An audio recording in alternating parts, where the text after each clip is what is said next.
If she even looks at that sniper rifle, she's on the next flight home. That was the SEAL leader's final word. Seconds later, the medic was lining up a shot into a kill zone swarming with insurgents. The air in the Hindu Kush tasted of rust and ancient ice. It was a thin, unforgiving air that scraped the lungs and carried the fine, gritty dust of 1,000 forgotten empires into every corner of the remote forward operating base. For Dr. Aris Thorne, it was the taste of isolation, a constant reminder of how far she was from the sterile, predictable world of a trauma surgery ward. Here, in this forgotten valley carved by glaciers and war, predictability was a luxury no one could afford. Her sanctuary was a small, cramped corner of a repurposed shipping container she laughingly called the workshop. It smelled of ozone, solder, and the faint, sweet scent of caffeinated energy drinks. This was where she waged her secret war, not against the insurgents who haunted the jagged peaks surrounding them, but against entropy itself. And tonight she was winning. Under the focused beam of a headlamp, a relic of Soviet-era engineering flickered to life. It was a listening post, a heavy olive-drab box of vacuum tubes and tangled copper wiring she had salvaged from the Bagram boneyard, a sprawling graveyard of military hardware. To the logistics sergeant who had let her haul it away for a box of premium cigars, it was junk. To Aris, whose mind worked like a schematic, it was a puzzle box whispering secrets. For weeks, she had poured her off-duty hours into it, meticulously tracing dead circuits, replacing blown capacitors, and coaxing its ghost back into the machine. Her father would have approved. He wasn't a soldier, but a legend of a different sort, a hunting guide and long-range shooting champion from the Alaskan wilderness. He had raised her with a rifle in her hands and a simple, unshakable philosophy. The tool doesn't matter, Aris. Understanding how it works is everything. He taught her to read wind like a language, to calculate bullet drop with the instinct of a mathematician, and to see the world not as it was, but as a series of interconnected systems. That's what this Soviet relic was, a system, and it was connected to something it shouldn't be. A faint, rhythmic pulse appeared on the small, circular oscilloscope she'd jury-rigged to the device. It was a digital ghost, a tightly encrypted burst of data hiding in the background noise of official communications. It wasn't NATO. It wasn't local militia chatter. It was something else, something old and clandestine. Using a decryption algorithm she'd written herself, one that gambled on archaic Cold War protocols, she peeled back the layers of code. The message that resolved on her tablet screen was chillingly simple, signed only with the tag Spectre 9. Spectre 9 to unknown.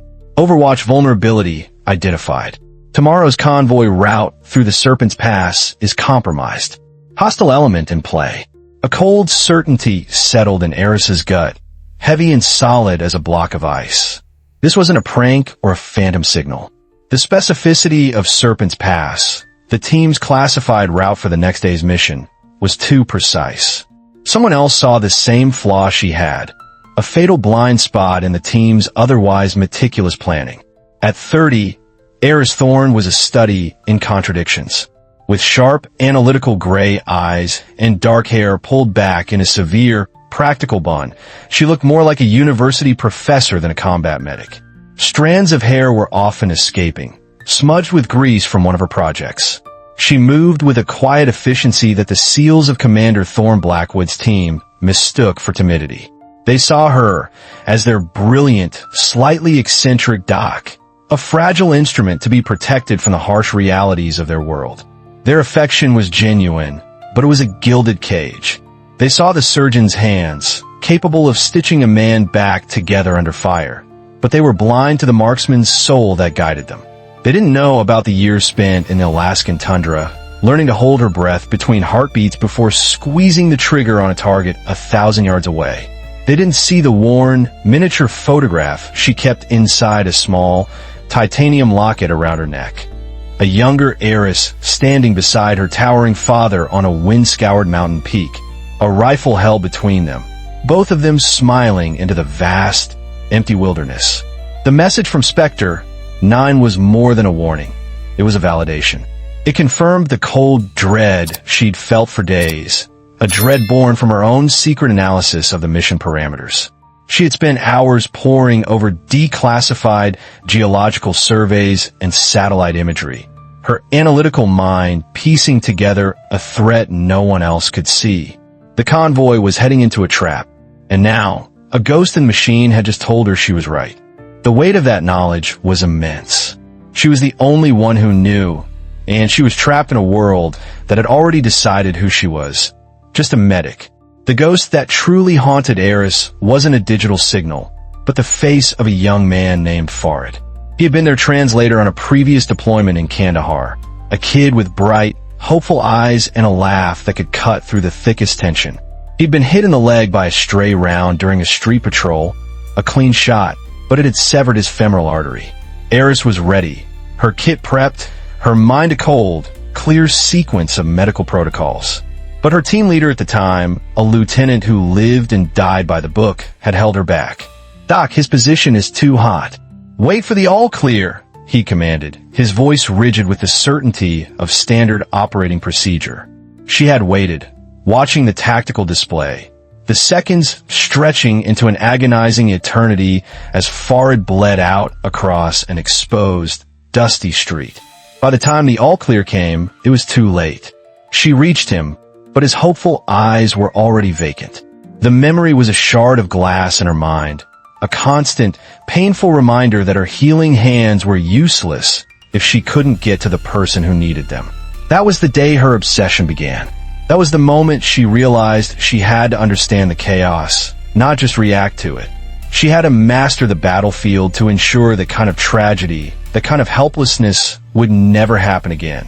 The SEAL's affection for her was a constant, frustrating barrier to that goal. It was a form of dismissal, a gentle but firm pat on the head.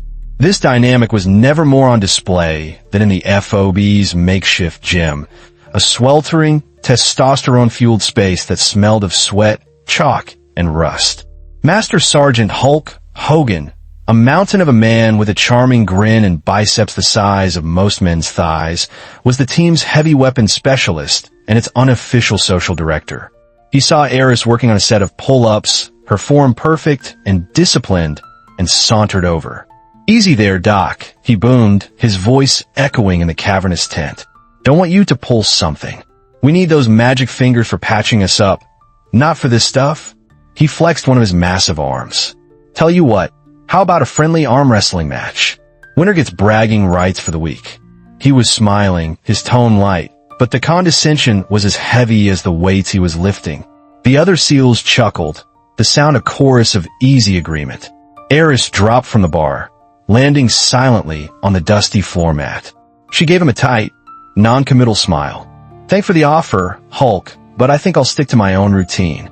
"Suit yourself," he said with a shrug, turning back to his audience. "Probably for the best.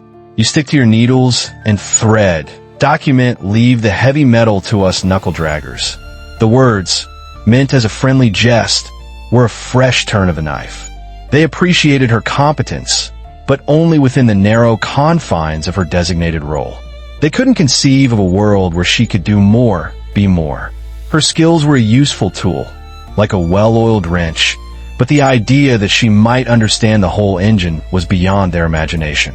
This perception was a cage, and her secret studies were her rebellion. Her small living quarters were a testament to this duality. On one side, neat rows of sterile medical supplies, meticulously labeled and organized. On the other, hidden beneath a false bottom in her footlocker, was her true library. It wasn't just tactical manuals. It was a collection of advanced anatomical texts cross-referenced with ballistic trauma patterns, books on environmental physics, and printouts of meteorological data she'd pulled from restricted servers. Her prized possession was a series of hand-drawn maps of the surrounding mountain ranges.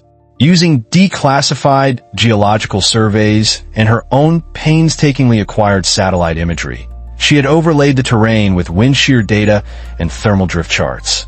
She was mapping the invisible forces that govern the battlefield, the same forces her father had taught her to read in the Alaskan winds. He had taught her that precision wasn't just about hitting a target. It was about understanding every variable that could affect the shot. This was her true work, not a hobby, but the continuation of a life's mission, a legacy passed down from the one man who had never put a limit on what she could be. The SEALs saw a medic try and stay fit. They didn't see a scientist and a marksman preparing for a war they didn't even know she was fighting. They saw her practicing sutures, not realizing she was also mentally rehearsing the trajectory of a .50 caliber round in a high-angle, crosswind environment. Their blindness was her cover, but it was also her curse.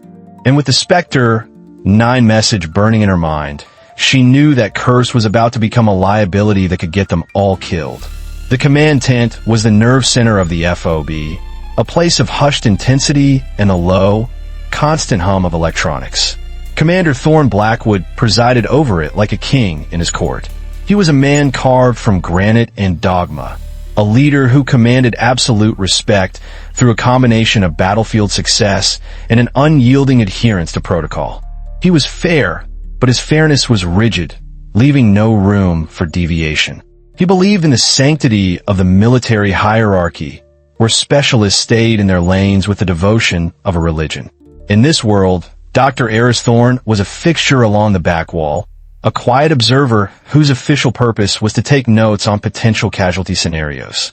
But as Blackwood detailed the next day's convoy mission, her mind was engaged in a frantic, parallel analysis. The team's planned overwatch position, manned by his ace sniper, Chief Petty Officer Marcus Eagle Eye Valerius, was on a high ridge. It was a textbook choice, offering a commanding view of the Serpent's Pass. But Aris's research had revealed a fatal flaw, one that didn't appear on standard topographical maps. It was a network of ancient, interconnected irrigation tunnels known as a Keres system. These subterranean channels, dug centuries ago, offered a perfect concealed avenue of approach for an enemy force, allowing them to emerge deep inside the sniper's blind spot. The Spectre 9 message had simply been the terrifying confirmation of her own discovery. After the briefing, as the other operators filed out, their conversation a low rumble of confidence, Aris approached Blackwood's map table. He was standing over it, his expression one of grim satisfaction, a man who had just laid out a flawless plan. "Sir," she began, her voice carefully measured, her heart pounding a nervous rhythm against her ribs. Blackwood looked up, his eyes holding a flicker of surprise before settling into a mask of professional patience. "Doctor, something I can help you with." "It's about the overwatch position, sir," she said, pulling out her tablet. She brought up a satellite image overlaid with the geological data she had compiled. "I've been reviewing some declassified survey maps. There's a significant blind spot on the eastern flank. This Keres system," she pointed to the faint lines on the map, "it runs directly beneath the primary observation point. If an enemy force were to use these tunnels, they could engage the convoy from a concealed position before Valerius would even see them." Blackwood glanced at the tablet, his gaze dismissive, before turning his attention back to the official military map on the table. "Dr. Valerius has been observing that ridge for the last 72 hours. He knows every rock and every shadow. He's the best sniper in the command for a reason. His gut tells him the position is secure, and I trust his gut more than I trust old maps." His tone was smooth, cold, and utterly final. He wasn't just dismissing her analysis. He was dismissing her. "Sir, with all due respect," Aris pressed, her voice gaining a desperate edge, "this isn't about gut feelings. This is about data. The tunnels are there. It's a classic tactical vulnerability." Blackwood finally turned to face her fully. He wasn't angry. He was something far worse. Calmly, professionally patronizing. "Dr. Thorne," he said, the use of her full title a subtle reinforcement of her civilian, non-combatant status. "I appreciate your initiative. I do. But you're a medic. Your focus needs to be on our team's health, on preparing for the what-if. It is not on tactical planning. Leave the war fighting to the war fighters." He gave her a thin, dismissive smile. "Is that understood?" The dismissal was absolute. It was a door slamming shut, a wall being erected. He saw her insight not as a valuable contribution, but as an inappropriate overstep, a sign of a medic who was dangerously out of her lane. The weight of his refusal, combined with the ominous warning from Spectre 9, was almost unbearable. She left the command tent, the dread in her gut a sharp, physical pain. She knew what was coming. She could see it with the terrible clarity of a premonition. She had the data, she had the proof, but in a world run by protocol and gut feelings, her truth was worthless. She was a Cassandra in combat fatigues, and she had just been ordered to stand by and watch as the man she was sworn to protect walked willingly into a perfectly laid trap. The worst part was the certainty that when it all went wrong, they would expect her to be there to pick up the pieces. The silence from Spectre 9 was more unnerving than the warning itself. Aris, driven by a desperate need to do something, returned to her workshop. The air was cold, the hum of the Soviet listening post a lonely companion. She couldn't storm back into the command tent. Blackwood had made his position clear. So, she did the only thing she could. She reached out to the ghost. Her fingers, trained to suture wounds with surgical precision, moved over the salvaged keyboard with a different kind of focus. She encoded a message using the same obscure protocols she had painstakingly reverse-engineered. It was not a grand tactical plan, but a simple, precise recommendation, a patch, as she called it in her mind, for a critical vulnerability. Spectre 9, your assessment is valid. Suggest moving primary overwatch 200 meters northwest to grid 45.76. Establishes clear line of sight into Kara's network exit points. Recommend secondary thermal scan of Sector D prior to convoy movement. She sent the message into the ether, a shot in the dark, a tiny act of rebellion against the rigid hierarchy that defined her life. She was stepping far outside her lane, into a world where medic's opinion was not just ignored, but actively seen as a liability. The thought of being discovered sent a jolt of fear through her, but was eclipsed by a more profound and immediate terror. The image of the team, the men who treated her with such gentle, condescending care, being ambushed because no one had listened. Her act, however, was not as quiet as she had hoped. A military base is a closed ecosystem, a hive of interconnected rumors, where the slightest deviation from the norm is dissected with intense scrutiny. The whispers began subtly, a faint, almost imperceptible shift in the social atmosphere. The source, she would later learn, was a jealous communications tech, a sergeant who had noticed her unauthorized use of the network to pull down meteorological and satellite data. He didn't understand what she was doing, but he recognized it as unsanctioned.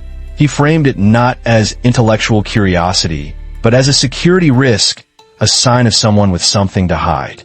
He mentioned it to a few of the senior NCOs in the chow hall.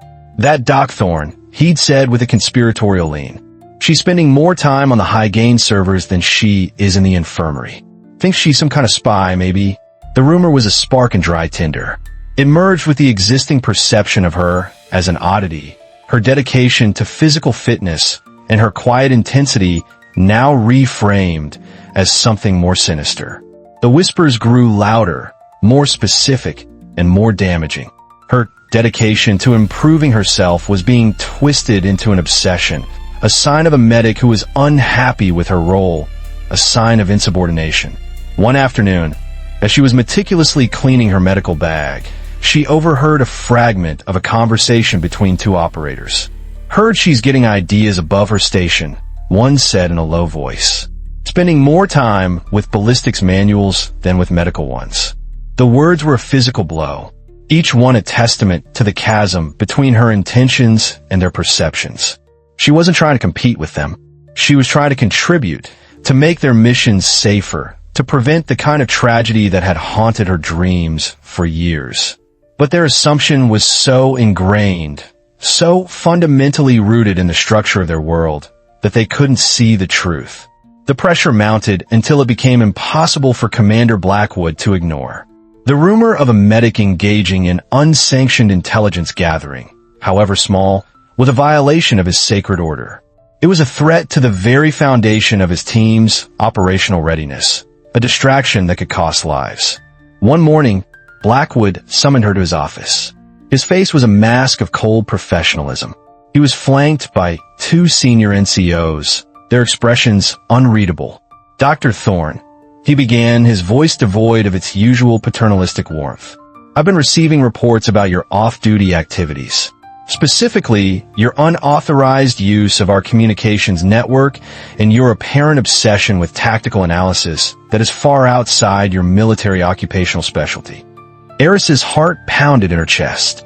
She wanted to explain, to defend her actions, to tell him about Spectre, 9, and the Kara system. But Blackwood cut her off with a single, firm gesture. "I don't need an explanation, Doctor. I need compliance. Your role on this team is clear. You're a combat medic. Your focus is on the health and welfare of this team and nothing else. Effective immediately, your access to the tactical servers is revoked. Any further activity that is not directly related to your medical duties will be considered a serious breach of protocol, and I will have you on the next flight back to Bagram, facing a formal inquiry. This is your only warning." The reprimand was swift and devastating. It wasn't an angry outburst. It was a methodical, professional demolition of her last hope. He had not only dismissed her warning, but he was now punishing her for having the very skills that allowed her to see it. She stood at attention, her face a mask of calm professionalism, but inside, her world was crumbling. She had been pushed into a corner, her capabilities systematically limited, her motivations misinterpreted. She had been accused of insubordination when all she had ever wanted was to be a more effective member of the team. The final, bitter irony was that the very system she was trying to protect was now casting her out for a crime she didn't commit. She was a medic, and that was all she would ever be allowed to be. The morning of the mission dawned cold and clear, the sky a harsh, metallic blue. For Commander Blackwood's team, it was just another day at the office, a routine convoy protection mission they had performed countless times before. But for Aris Thorne, it was a morning steeped in dread. As the team prepared, the air thick with the smell of diesel and the methodical clatter of gear, she was relegated to her medical station. Her official role as the doc kept her physically and professionally separate from the tactical preparations she knew were fatally flawed. The image of the tactical map, with the vulnerable Kerez tunnels, was seared into her mind. She could almost hear the ghost of Spectre, 9 whispering its silent warning over the sound of the team's easy banter. She was a Cassandra, cursed with a truth no one would believe. Forced to watch the heroes she cared for walk into a tragedy she could have helped them avoid. The mission began like any other. Blackwood's voice, a steady and calm force over the comms, gave the final orders. The sniper team, Chief Petty Officer Marcus Eagle-Eye Valerius and his spotter, Petty Officer Chun, were deployed to the primary overwatch position on the ridge. Valerius was a legend, a sniper of almost mythical skill, but he was also arrogant, a man who trusted his own instincts above all else.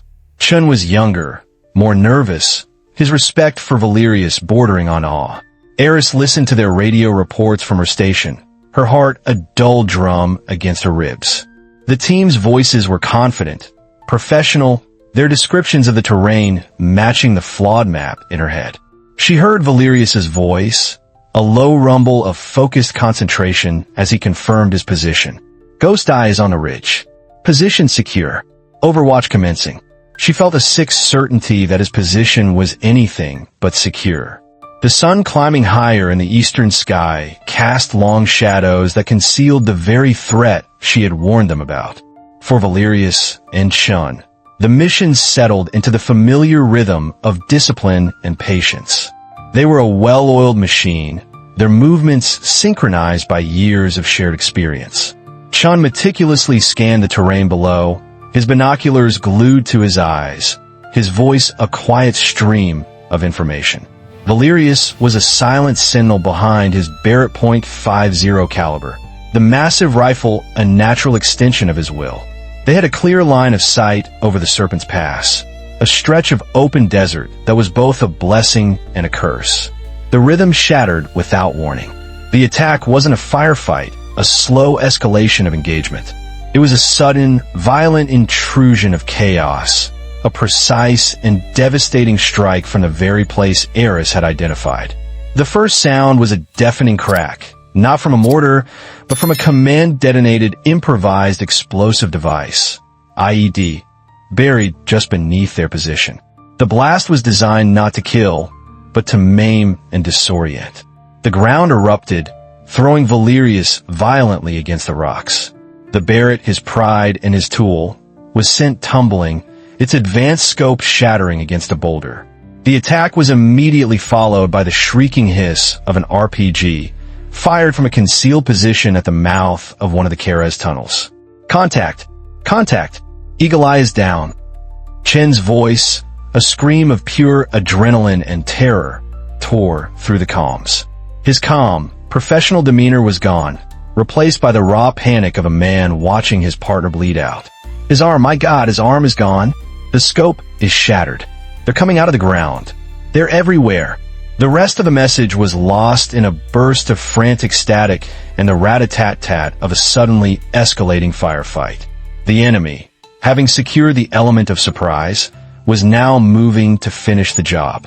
Chun, a spotter by trade, found himself a lone rifleman, firing his M4 to suppress the advancing enemy, while his partner, his mentor, his closest friend, lay bleeding on the desert floor. The inevitable had arrived, exactly as she had predicted, and Aris was miles away, listening to it all unfold, a helpless witness to a catastrophe of her own foresight. Back at the command center, the radio calls were a maelstrom of confusion and fear. The calm, orderly world of the tactical operations tent had devolved into controlled chaos. Aris, listening from her medical bay, felt her blood run cold. She didn't need to see the tactical display. The fragmented messages painted a terrifyingly clear picture. Eagle eyes down. Barrett compromised. Heavy enemy movement from the east flank. We're being flanked. It was the exact scenario she had warned them about. The blind spot she had seen on her makeshift terminal had become a kill box. She heard Commander Blackwood's voice, strained and hard, trying to wrestle control back from the brink. He barked orders, requested air support, and called for the Quick Reaction Force, QRF, to be scrambled. But the grim reality filtered back through the comms. Air support was delayed by a sudden, localized sandstorm whipped up by the mountain winds, and the QRF was a full 40 minutes out. A new voice, the frantic tone of the convoy commander, cut through the noise. Base, this is convoy lead. We are 15 minutes from a kill zone. Do we have our overwatch? We're hearing heavy fire on the ridge. Repeat, do we have our overwatch? The question hung in the air, a sword of Damocles over the entire mission. 15 minutes. The convoy, filled with vital supplies and personnel, was a sitting duck. And Blackwood's designated guardians were bleeding out on a ridge, their most powerful weapon disabled. For Aris, the choice was no longer a question of protocol. It was a question of life and death, of conscience and consequence. Her father's words, his final message, echoed in her mind. The tool doesn't matter. Understanding how it works is everything. The chaos was here. The solution, the understanding, was within her. A moment later, she was running, her medical bag thumping against her side. She burst through the flap of the command tent, the intense focus of the room, a physical pressure against her skin. Blackwood was bent over the tactical map, his face a grim mask of concentration, trying to find a solution where none existed within the framework of their established rules. "Sir," she said, her voice cutting through the tent's tense silence. Blackwood's head snapped up, his eyes wide with disbelief, then narrowing into a gaze of pure, unfiltered fury. "Doctor, this is not the time for insubordination. Your place is in the medical bay, standing by to receive our wounded. Get back to your station. Now, sir, with all due respect," she said, her voice unwavering, a testament to months of mental preparation for this exact moment.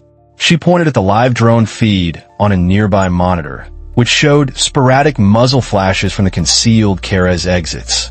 Their firing positions are immune to air support. Only direct fire from that ridge can suppress them. The convoy is 15 minutes out.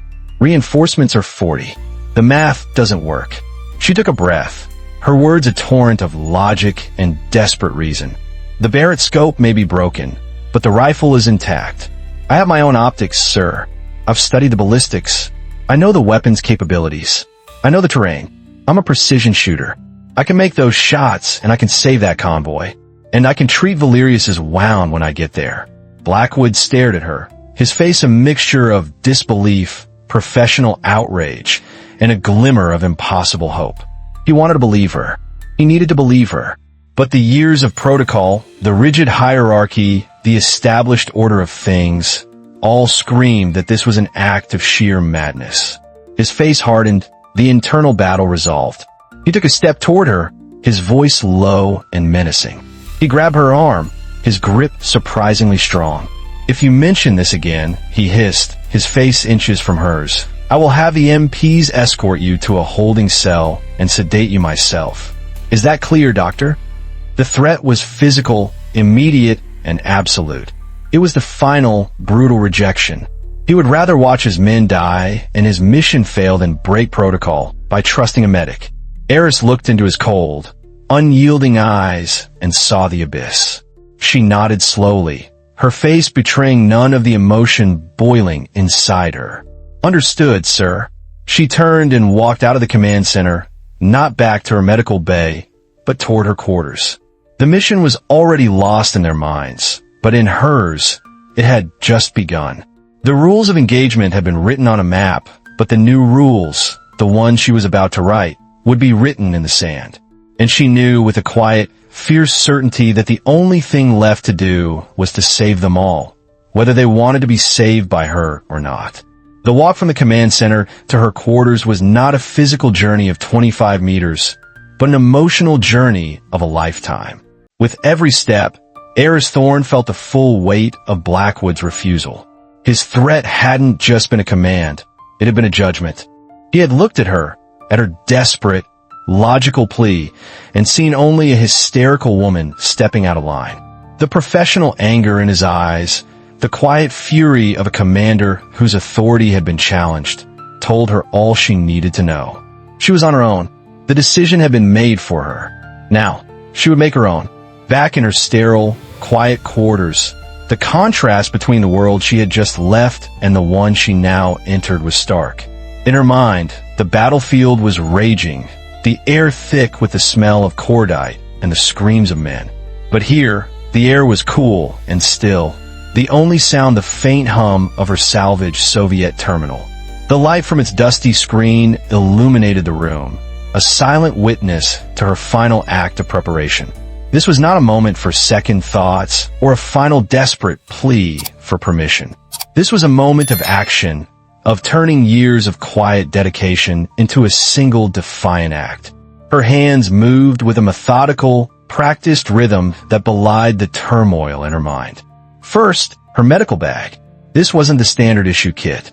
It was a masterpiece of clandestine customization. She'd spent months trading favors, bartering with logistics specialists, and using her own quiet ingenuity to acquire specialized equipment.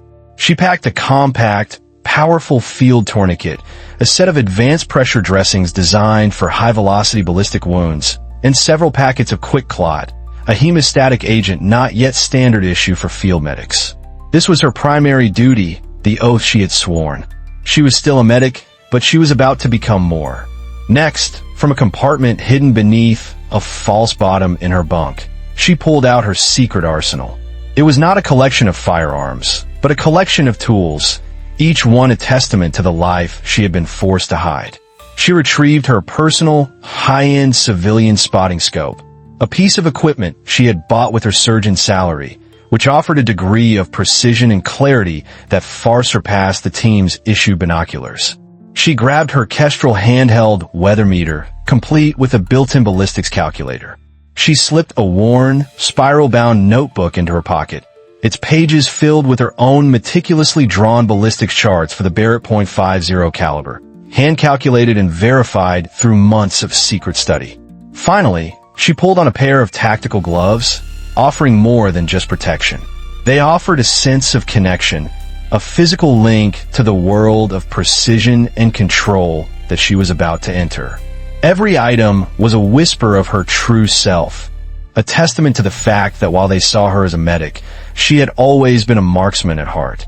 Her journey from the base to the ridge was an unauthorized race against a ticking clock. The convoy was less than 10 minutes from the kill zone. Valerius and Chun were still under heavy fire, pinned down and fighting for their lives. She slipped out a side gate, a place where security was more relaxed, her medic's uniform and the unassuming nature of her gear allowing her to pass unnoticed. The vehicle she used was not a truck, but a light, nimble all-terrain vehicle, ATV. She'd bartered for, its engine a quiet hum compared to the roar of the team's heavy-duty vehicles. The ATV kicked up a plume of dust as she sped away from the familiar hum of the base and into the vast, unforgiving silence of the desert. She kept her eyes on the treacherous terrain, but her mind was on the topography of the land, the lay of the ridge, the contours of the Keres system. She had studied this ground for months, her knowledge of its hidden paths and secret valleys, now the very thing that would allow her to survive. She drove until the sound of distant gunfire became a low, persistent roar on the wind. She parked the vehicle in the shadow of a forgotten rock formation, a place where it would be safe from observation, and began her final approach on foot.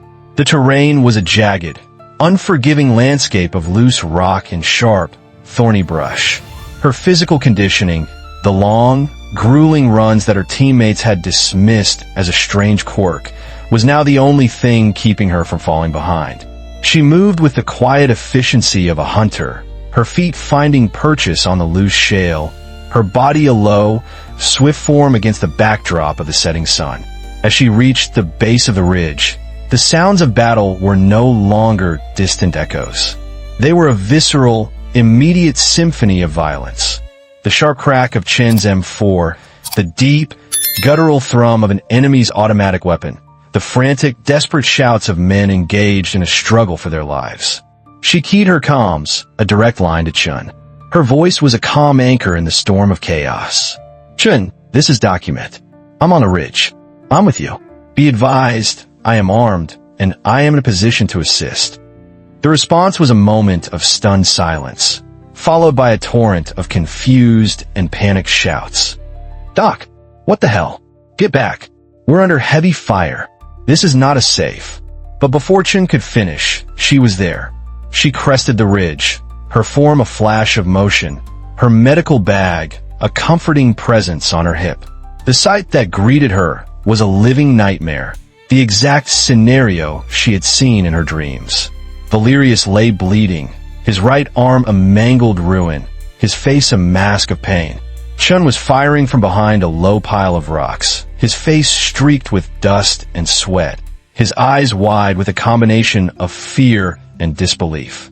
And there, next to them, lay the Barrett .50 cal, a silent sentinel of a broken promise, its powerful barrel pointed uselessly at the sky. The moment Aris crested the ridge, time seemed to fracture. For Chun, who was desperately trying to suppress an enemy machine gun, her appearance was so surreal, it was like a hallucination born of stress and fear. But Aris didn't hesitate. Her first action was pure medic. She dropped to her knees beside Valerius, ignoring the bullets whizzing over her head. Her hands, moving with the preternatural calm of a surgeon in the operating room, went to work on a shattered arm. "Stay with me, Marcus," she said, her voice low and authoritative, cutting through his pained groans. She applied a tourniquet high on his arm, her movements swift and sure, stemming the arterial bleeding that would have killed him in minutes. She packed the wound with quick clot and applied a pressure dressing with a calm efficiency that silenced Chen's frantic shouting. In the heart of the firefight, she created a tiny island of order, her primary duty fulfilled. Then, the transformation. Having stabilized Valerius, she rose to her feet. Her gaze moved from the wounded man to the silent, powerful rifle. The Barrett .50 cal was a force of nature, a weapon of such brutal efficiency that it demanded respect. She crawled towards it, her touch not one of a curious medic, but a seasoned marksman reconnecting with a familiar tool. "Doc, what are you doing?" Chun yelled, his voice barely a whisper against the roar of the battle. Aris didn't answer. With practiced, economical movements, she unlatched the rifle's shattered military-grade scope and tossed it aside. From her pack, she pulled her own high-end civilian scope, its optics clear and bright. She locked it onto the rifle's Picatinny rail with a satisfying click, her hand steady despite the adrenaline coursing through her veins. She lay down behind the Barrett, her body settling into the prone position with a sense of innate correctness, as if she had been born to it. She was no longer just a medic. She was a sniper. The scope, a dark eye into the chaos below, revealed her targets. A group of enemy fighters, using the mouth of a Kerez tunnel for cover, were setting up a heavy machine gun. They were the source of the suppressing fire that had pinned Chen down. She heard the words of her father echo in her mind, a final, clear lesson in the face of absolute chaos. Precision is what remains when chaos takes everything else. She drew a deep, steadying breath, found the calm between her heartbeats, and settled the crosshairs on the first target, a man preparing to feed a belt of ammunition into the weapon. The chaos was here, and she was ready. She squeezed the trigger. The roar of the Barrett was not just a sound. It was a physical force, a shockwave that slammed into Aris's shoulder and sent a tremor through the very bones of the ridge. Her body, trained for years to absorb such immense power, held firm. Through the scope, she saw the shot land. The enemy fighter was instantly vaporized, his threat eliminated with a terrifying, surgical finality. The silence that followed the deafening crack of the rifle was more profound than any she had ever known. It was broken only by the sharp, ragged breaths of Petty Officer Chun. For a moment, he was frozen, his mouth agape, his eyes wide with a confusion so absolute it bordered on panic. He had just watched the team's medic fire a weapon he had assumed she had only read about, and she had done so with a precision that was beyond anything he had ever witnessed. His world, a universe built on the rigid lines of military hierarchy, had just been shattered. He looked at the smoking barrel of the Barrett, then back at Aris, and the confusion on his face slowly began to morph into something else. A dawning, terrible, and absolute respect. "Doc," he whispered, his voice a disbelieving gasp. "What the hell was that?" Aris did not answer. There was no time for explanations. She immediately transitioned, her hands, which had just gripped the heavy rifle, now moving with a medic's practiced grace. She reached in her pack and pulled out a syringe of morphine, crawling back to Valerius. She checked his tourniquet, felt for a pulse, and administered the painkiller, her attention shifting from the enemy outside to the ally bleeding beside her. Her dual identity, a constant battle she had fought in secret, was now a public, desperate necessity. She was a marksman, and she was a medic. And in the chaos of this battlefield, the two roles were finally, seamlessly one. The enemy was not so easily dissuaded. They were a trained, disciplined force, and the sudden, devastating loss of their heavy gunner only galvanized them. They began to adapt. The sound of more incoming mortar fire filled the air, the explosions now a little closer, forcing Aris to press her body low against the hard rock of the ridge. They were trying to suppress her, to make her impossible shots impossible. But they did not know her. They did not know the years she had spent training for this very moment. "Incoming," Chun shouted, his voice finding its professional rhythm once more, a signal that he was slowly beginning to accept this impossible reality. Multiple targets, 10 o'clock, moving between cover. They're using smoke. Aris's I was back in the scope, her mind a whirlwind of numbers and calculations. She had studied smoke, wind, and the physics of a bullet's trajectory through atmospheric interference. She was no longer just seeing targets. She was seeing vectors, probabilities, and the very anatomy of the men she was about to engage. Her medical knowledge, which had always felt so separate from her tactical training, now informed her every shot. She knew where to aim to achieve maximum stopping power, how to neutralize a threat with a single, devastatingly efficient round. It was combat medicine fought with a rifle instead of scalpel. She squeezed the trigger again, the roar of the Barrett a thunderous affirmation of her new purpose. The second shot landed, and a new wave of silence descended upon the battlefield. Valerius, his face pale with pain and blood loss, but his eyes sharp with a dawning professional respect, watched her. "Doc," he said, his voice a pained whisper, "you have the eye."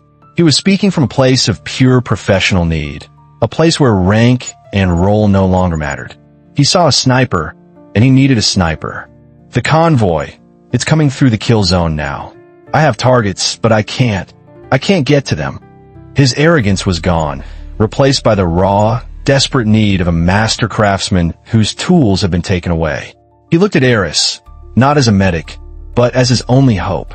Aris, her eyes still glued to the scope, a torrent of information flowing through her mind, answered without hesitation. "Talk to me, Marcus. You're my spotter." And in that moment, an impossible team was born. Chun, the spotter, provided the tactical overview and security. Valerius, the wounded sniper, provided the professional guidance and target acquisition. And Aris, the medic, was the one who pulled the trigger. "Wind from the east, 5 knots. Valerius rasped, his voice strained. "Target is an RPG team setting up behind the rock formation at 800 meters. Give me 2 clicks left." Aris made the adjustment, her fingers moving with confident precision on the scope's turret. "Target acquired. Send it," Valerius commanded. For 15 long, agonizing minutes, Aris held the ridge. She was a machine of devastating efficiency. She would fire, the Barretts roar a constant presence in the air. Then her hands would immediately go to Valerius's wound, checking his dressings, monitoring his vitals, and whispering words of encouragement. The two roles were no longer in conflict. They were in a desperate, symbiotic dance. She was keeping her teammates alive, both with her healing hands and her deadly aim. Back at base command, the chaos had given way to a new kind of confusion. Blackwood, still seething with frustration over his failed mission, listened as a new stream of radio chatter filled the air. The convoy commander, who had been in a state of sheer panic just minutes before, was now speaking with a dawning sense of relief and wonder. "Base, this is convoy lead. We are passing through the kill zone now, taking scattered fire, but the main threats have been neutralized. We have Overwatch. Repeat, we have Overwatch. The fire is surgical. The main ambush positions have been cleared. We are going to make it through." Blackwood's face, which had been a mask of grim determination, now contorted into a mask of pure disbelief. He had given up on his Overwatch team. He had been preparing for the worst. But now an unknown force, a ghost of precision, was holding the line. He turned to his tactical map, his eyes tracing the path of the convoy. Who was this new, terrifyingly effective sniper? The answer, when it came, was a slow, agonizing dawning of a terrible truth. A junior comms officer, listening to the frantic chatter from the ridge, a conversation between Chun, Valerius, and an unknown voice, called out, his own voice filled with a disbelieving terror. "Sir, the Overwatch team," Valerius is calling out corrections to the document. The word hung in the air, a single, devastating syllable that shattered the illusion of order and control. Document. The medic. The unqualified, insubordinate young woman he had just threatened and dismissed. He had flatly refused to let her go. But the impossible had happened. She had gone anyway. She had disobeyed a direct order and was now, against all logic and reason, saving his team. Blackwood's mind, a place of ironclad protocol, was a maelstrom of conflicting emotions. The anger was still there, but a new emotion was taking hold, a feeling of professional awe. He had seen the stats of a sniper fire. It was happening at ranges and with a devastating efficiency that was impossible for anyone but a true professional. He had told her she was not a marksman, but the radio chatter, the successful passage of the convoy, and the sheer, brutal facts of the battlefield all screamed a different truth. She wasn't just a marksman. She was a ghost of precision, a warrior who had been hiding in plain sight. And in that moment, he realized that the rules of his world had been shattered. The The medic had become the sniper, and she had done so to save his men. He slammed his hand down on the tactical table, the sound a final exclamation point on the end of a mission that had changed everything. He needed answers, and he was about to get them. The thunderous thrum of approaching Pave Hawk helicopters was not a sound of salvation, but of judgment. On the ridge, the air, which had been thick with the acrid smell of burnt cordite, now filled with the sterile, authoritative roar of rotor blades. For Aris, who had just spent 15 minutes balancing the impossible demands of medic and marksman, the sound was a chilling reminder that while the mission was over, the reckoning was about to begin. She remained prone behind the Barrett, her body exhausted, her mind a maelstrom of conflicting emotions. Her hands, still stained with Valerius's blood and the residue of gunpowder, were a testament to her success and a damning piece of evidence for her insubordination. The first helicopter, a sleek black gunship, touched down a few hundred meters from their position, its powerful downdraft kicking up a furious cloud of dust and sand. The ramp lowered, and out stepped Commander Thorne Blackwood. His face, usually a mask of cold professionalism, was now a portrait of a man torn between two worlds. The anger of a commander whose direct order had been disobeyed was warring with the professional awe of a leader who had just witnessed an act of impossible skill. He walked towards the ridge, his strides long and purposeful, his eyes a storm of conflicting emotions. He didn't just see a young medic. He saw a ghost of precision, a warrior who had been hiding in plain sight. As he reached her position, Aris rose to her feet, her posture as straight and disciplined as her training would allow. Valerius and Chun, both now being attended to by the medical team that had arrived with the reinforcements, watched in silence. The stage was set, not for a debriefing, but for a public inquisition. Blackwood stopped a few feet from her, his gaze locked on hers. He didn't shout. His voice, when it finally came, was a low, controlled growl, more terrifying than any shout could ever be. "Your mission is terminated, Doctor," he said, the use of her title a cold reminder of the chasm between them. "I believe I gave you a direct order." Aris did not flinch. Her voice, though quiet, carried the unshakable certainty of a person who knew they had done the right thing. "Yes, sir, you did. But the convoy was 15 minutes from a kill zone, and reinforcements were 40 minutes out. Valerius was wounded, and the Barrett was inoperable. The mission was about to fail. I had the skills to save it, and I was the only person who could get here in time. I made a judgment call, sir." The simple, unvarnished truth seemed to take the wind out of Blackwood's sails. He wanted to berate her for her insubordination, but the evidence was all around them. He had seen the after-action reports, the confirmation of a dozen enemy casualties, the surgical precision of the shots. He had heard the joyous, relieved voice of the convoy commander. He had seen his men, his elite SEALs, alive and safe. The facts, cold and unyielding, were on her side. It was in this tense, fragile moment that a new player entered the scene. From the second helicopter, a figure of authority stepped out. It was a civilian, a woman in her 50s with a no-nonsense demeanor and eyes that seemed to miss nothing. This was Evelyn Reed, the CIA's deputy director, who had been on a regional tour and was now making an unscheduled stop. Her presence was a clear indication that this was no longer a local incident, but a matter of international importance. Blackwood immediately snapped to attention. "Ma'am," he said, his voice a respectful, formal bark. Reed, however, paid him little mind.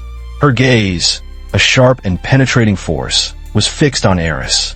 She walked past the SEALs, past the other officers, and stopped a few feet from Aris, her eyes scanning her with an intense, almost surgical precision. "Dr. Thorne," she said, her voice a low, calm rumble. "I've been monitoring your communications. 12 confirmed kills and a convoy saved.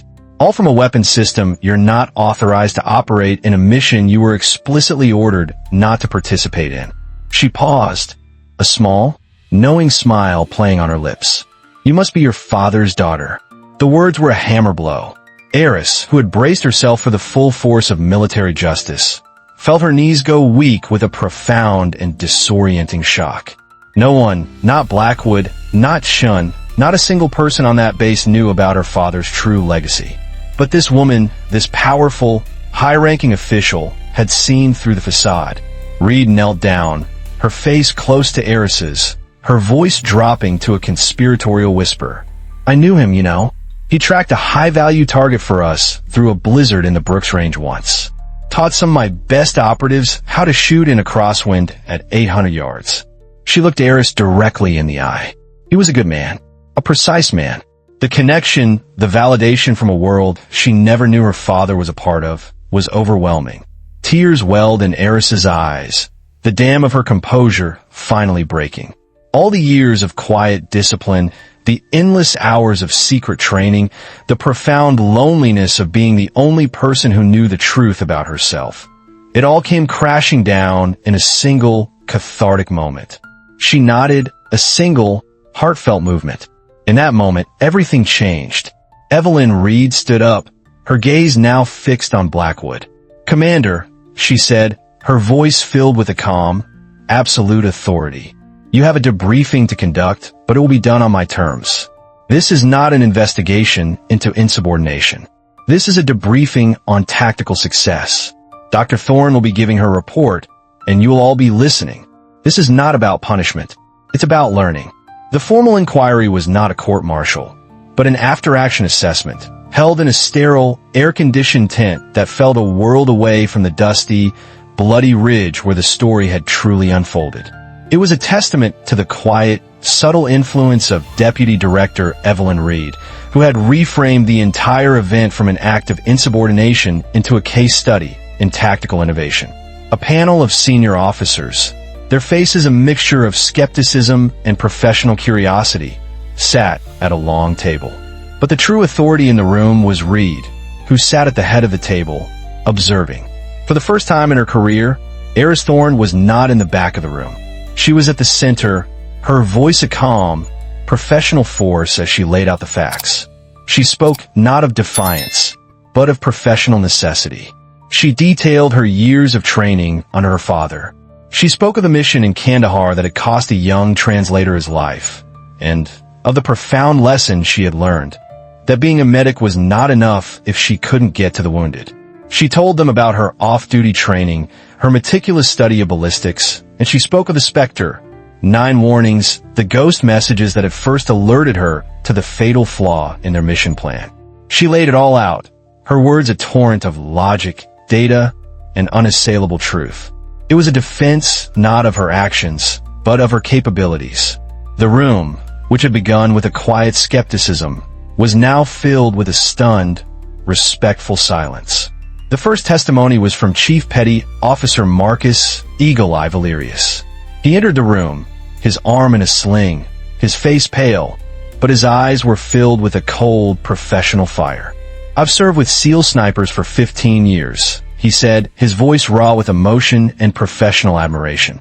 I've seen the best of the best, and I've never seen shooting like that. She wasn't just a shooter. She was a sniper. She saved me. She saved Chun. And she saved that mission. He looked directly at the panel. Gentlemen, you can't train that kind of talent. You can only discover it. And we almost buried it. Next was Petty Officer Chun. He spoke not of technicalities, but of the human reality. He described his disbelief. The moment he thought he was going mad, seeing the medic he had treated like a little sister suddenly become a warrior of impossible skill. We thought she was just a medic, he said, his voice filled with a powerful and humbling sincerity. We were wrong. We were arrogant. And she saved our lives because of it. We all owe her. The final testimony was from Commander Thorne Blackwood. This was the moment of truth, the climax of his own personal journey. He walked to the front of the room, his posture ramrod straight, his face a mask of professional resolve. I stand by my decision to order Dr. Thorne to remain at her post, he said, his voice a low, steady rumble. It was the correct decision, according to the protocols we have lived by for decades. Her actions were an act of insubordination, a clear violation of a direct order. He paused, his gaze shifting to Aris, a look of profound, dawning respect in his eyes. However, he continued, Her actions were also an act of exceptional skill and professional courage. She did what no one else could. She possessed a skill set that was hidden, and she used it to save lives when our established protocols had failed. He turned to the panel. We're not just a military of rules. We are a military of results. And her results are undeniable. The lines we have drawn between our specialists are based on an old understanding of what a soldier can be. Dr. Thorne has shown us a new way. He took a deep breath. I was wrong. I was wrong to dismiss her. And sometimes the chain of command needs to learn from the field. The words were a thunderclap, a radical, revolutionary statement from a man who had been a symbol of the old way of thinking. He had not just pardoned her, he had championed her. The verdict, when it finally came, was a foregone conclusion. Deputy Director Reed read the decision of the panel. The panel has found that while Dr. Thorne's actions were a clear violation of protocol, they were a necessary and life-saving act of exceptional skill and judgment. The charges of insubordination have been dropped. She looked at Aris, a warm, genuine smile on her face. Furthermore, the panel has recognized the need for a new way of thinking. Effective immediately, Dr. Thorne will be assigned a dual designation, Combat Medic and Tactical Support Specialist. And effective next month, she will be officially approved to begin full-scale sniper training. She leaned forward slightly. This time, she won't have to hide. The words were not just a verdict. They were a revolution. Aris, who had prepared for the end of her career, now faced a new beginning. That night, back in her quarters, the quiet hum of the Soviet terminal was a gentle, comforting presence. The air was no longer filled with dread, but with a profound sense of peace. The ghost of the past, the tragic memory of the translator she had failed to save, was finally gone. She was no longer a shadow, a whisper, a secret. She was a soldier, a healer, and a sniper. And her journey, which had begun in a moment of tragic loss, had ended in a moment of quiet, powerful triumph. She sat at her small desk, wiping down her father's old spotting scope with a soft cloth, her mind filled with a sense of wonder and relief. As she worked, the screen of her terminal suddenly flickered to life. A single, encrypted message appeared. A ghost from the past, her silent partner in her long, secret journey. The message was signed Spectre 9, and it was not a warning or a piece of intel. It was a line of code. Curious, she ran it through her decryption software. The result was a short, simple phrase. Welcome to the game. We've been waiting. Aris Thorne smiled. She was no longer alone. The precision she had learned from her father, the precision she had used to navigate the chaos of the battlefield, had not only saved lives, it had opened a door to a world that had tried so hard to deny her. Her journey was over, and her new life was just beginning. The rules had been rewritten, and she, the medic, the sniper, the hero, was the one who had held the pen. And so we come to the end of Aris Thorne's remarkable journey. It's a story that goes beyond the battlefield, serving as a powerful testament to the idea that the sharpest mind can be the deadliest weapon, and that true capability often hides in the most unexpected of places. Aris defied every expectation placed upon her, not out of arrogance, but out of a profound dedication to her team. Her journey reminds us that sometimes the most profound changes happen when one person dares to be more than their title, challenging a rigid system with nothing but skill and unwavering resolve. We want to hear what you think. What part of Aris's story shocked you the most? Was it Commander Blackwood's stunning apology, or Deputy Director Reed's incredible intervention? Share your thoughts on her story in the comments below, and leave a respect for Dr. Thorne. The courage you show in sharing your perspective is what builds this community. If this story resonated with you, if it left you feeling inspired by the power of courage and precision, then you've found your home. Be sure to hit that subscribe button and ring the notification bell so you won't miss our next upload. A new tale of extraordinary resilience and honor. Until then, if you're hungry for more narratives of triumph against all odds, take a look at the other standout stories on your screen right now. Click on any of them to dive back into a world where courage writes its own rules. Thank you for watching, for listening, and for being a part of this community.